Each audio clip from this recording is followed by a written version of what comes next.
Hey guys, what's going on? Welcome to the show. This is Sports with Strawberry Ice.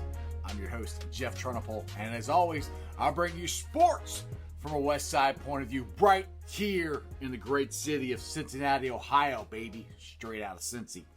All right, you guys have been awesome. My YouTube subscribers are up to 446. That's great. Let's keep it going. Keep it rolling. Try to get it to 500 as fast as we can.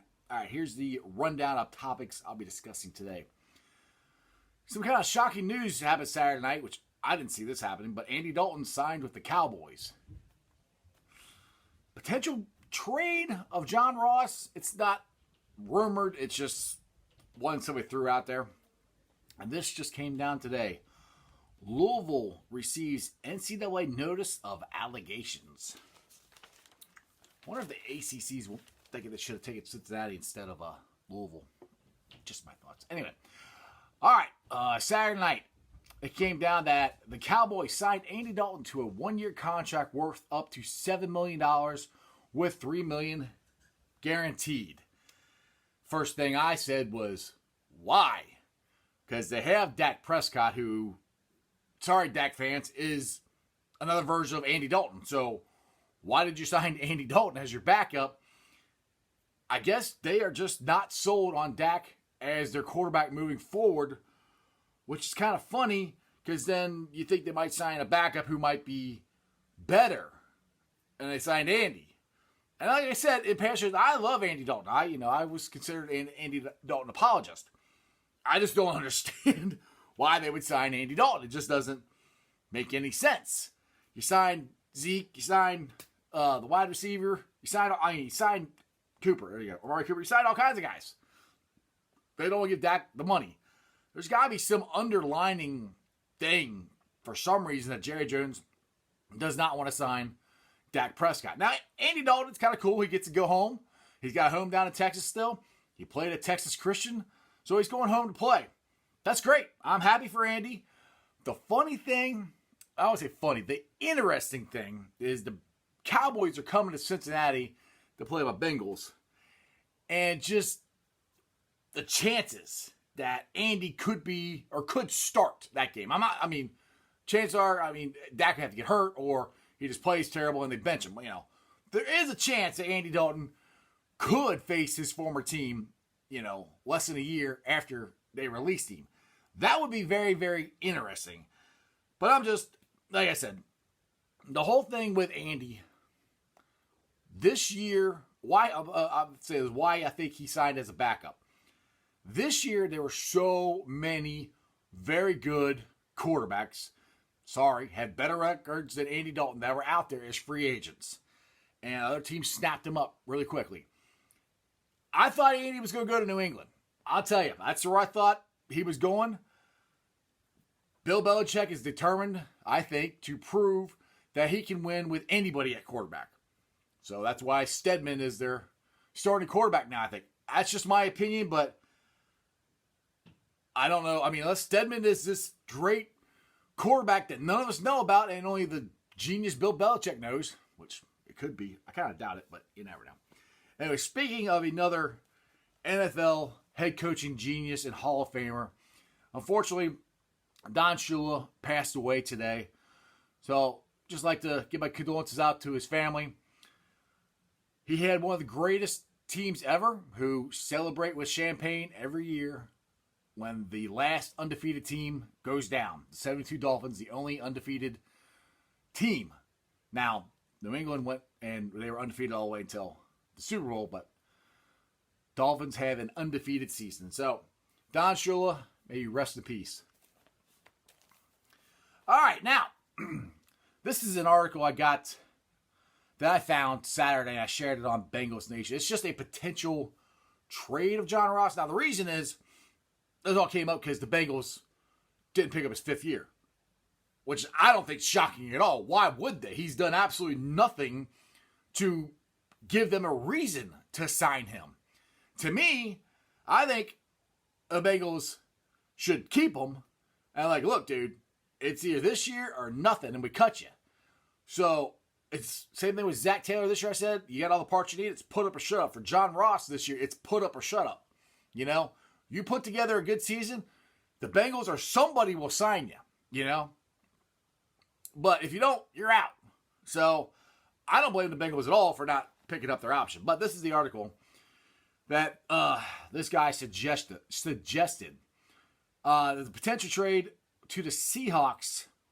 Cincinnati, he thinks, could get at least a late 6th-round pick for John Ross, which I don't know. I mean, right now, maybe, but he still has that quote-unquote potential, So it's like they might be able to get something higher, but honestly, I would rather just keep him. I mean, we've had him for this long. Let's try it one more year because the potential is there and the athletic ability and the speed and everything is right there for John Ross. And I'm honestly hoping, of all hope, that he could put it together this year because he could be really, really good. You can't teach that speed. You just can't. And if he can ever figure it out how to stay healthy and catch the ball, because he drives me nuts. He'll make some unbelievable catches in the end zone, and Dalton or somebody hit him right in the damn hands, and he drops it. It's like, I still remember, I think it was last year or the year, I talked about this on other shows. I think we played Buffalo. Anyway, Andy Dalton scrambling around trying to make a play. He sees Ross open. He throws it. Ross stops running. If Ross would have kept running, he was wide open. But he stopped running. It's like, dude, that's what you can't. I mean, especially when your quarterback is running for his life trying to make a play, and he throws it to you, and you stop running. Those are the just mind-numbing things that John Ross does. It's like, dude, you got so much talent, but I don't think your head's always in the game. Obviously, it's not because of the drop passes, you have. I mean, some of them are just like, how in the world did you drop that? It's right to you. So I don't know. Anyway, my opinion, we keep him and see what happens this year moving forward. I mean, worst case, he has a great year and we can't sign him. I mean, we're going to have, right now, he's the 5th option on our wide receiver depth. I mean, I think Higgins is going to be your 3rd option. You got AJ, then Boyd, then Higgins, and then you also got Alton Tate. So Alton Tate really stepped up last year. So don't you guys sleep on Alton Tate. That boy had a really good year last year, and he passed John Ross. So, and Higgins has already passed John Ross, just being drafted number 2, our 2nd-round pick. So our wide receivers are going to be pretty good. So if we can get anything out of Ross this year, it's worth it. And unless he has an all-pro year, which I don't see that happen, I just hope he has a good, productive year. I don't think the Bengals will sign him anyway, but just keep him and see what happens. Anyway, what do you guys think? You can message me down below. Anyway, this show and every show is brought to you by T Properties. T Properties, quality housing for quality people. Check out their website at www.tpropertiesllc.com for all your rental property management needs and your rental needs. All right. Now, as you know, from Cincinnati, so I'm a Bearcat fan. And like I said this at the beginning of the show, that I really wonder if the ACC, not the AAC, the ACC has regretted taking Louisville. I mean, I understand Louisville probably gave more money and yada, yada, yada, but Louisville's been nothing but problems for them since they got in there. Cincinnati.com is reporting that the University of Louisville men's basketball program has been served with an NCAA notice of allegations in connection with the FBI bombshell 2017 investigation into their basketball recruiting. So, looks like they found more stuff and they're going to go after him again. Which kind of sucks for Chris Mack. I mean, I like Chris Mack. He's a former Xavier basketball player, Cincinnati guy. He went down there, put a really good class together this past year.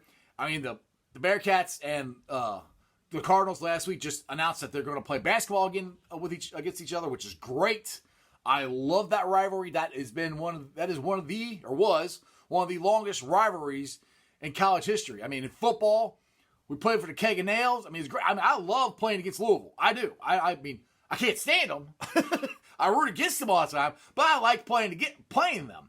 So I'm really looking forward to that. But I feel bad for Chris Mack because, like, okay, you got there for 1 year, or excuse me, your 2nd year, and you together a really good team, and now this is happening again. So, I don't know. It's one big mess down there. I don't know what Patino did, but they keep covering more and more stuff about what he did. He was there for 10, 15 years. So anyway, all right, get to the point of the show where I talk to you about my Facebook groups that I help run. We got Bengals Nation, Reds Country, Cyclones Country, and Bearcats Country. Go on there. You guys can ask to join, and me and my admins will probably approve you. All right, YouTube subscribers. I said at the beginning of the show, we were at 446 subs. Honestly, you guys have been great. I mean, there's literally, my show will be posted, and I don't know, a minute, 2 minutes later, I've got 5 or 6 comments already. I'm ecstatic. I love all the comments. I really do. Keep them coming. The guys are a lot of fun talking back and forth about the Reds, Bengals. I mean, mostly it's been the Bengals here lately. But hopefully when baseball starts, we can have some Reds discussion. So anyway, just keep subscribing, keep telling everybody about me, and we'll move this thing up to 500 and 600 and 700, and just keep going. If you're listening to me on the podcast, do me a favor. If you're on Apple Podcasts, give me a 5-star review. And if you're on Spotify, BeanPod, Anchor, any of the others, just share or like and subscribe to my show. Easy for me to say. Other than that, it's a Monday. We're getting closer, I think, to sports happening. I don't know if any fans are going to be in the stands, but we will get there someday. Someday, sports will happen again. I just don't know when. That's the sports, baby. Tell all your friends about me. See ya.